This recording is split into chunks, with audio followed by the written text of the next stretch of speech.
ସନ୍ଥମାନଙ୍କର ଜୀବନୀ ଏକ ଅଦ୍ଭୁତ ଦିବ୍ୟ ଗ୍ରନ୍ଥ ଡକ୍ଟର ସ୍ୱାମୀ ଶିବାନନ୍ଦ ସରସ୍ୱତୀଜୀ ମହାରାଜଙ୍କ ଦ୍ୱାରା ଲିଖିତ।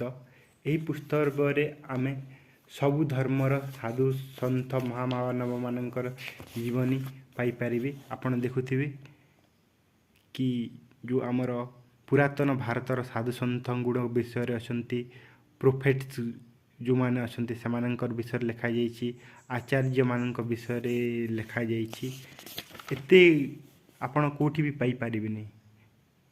ଦ 70 ଆଚାର୍ଯ୍ୟସ୍, ଦ ଅଲବାର୍ସ, ସବୁ ବିଷୟରେ ଲେଖାଯାଇଛି। ଏଗୁଡ଼ାକ ଯିଏ ଆଧ୍ୟାତ୍ମିକ ରାସ୍ତାର ପଥିକ ସେମାନଙ୍କୁ ନିହାତି ପଢ଼ିବା ଦରକାର, ଯଦ୍ୱାରା କି ଆମର ଆଧ୍ୟାତ୍ମିକ ସାଧନାରେ ଅଭିବୃଦ୍ଧି ହେବ, ପ୍ରେରଣା ସ୍ରୋତ ମିଳିବ।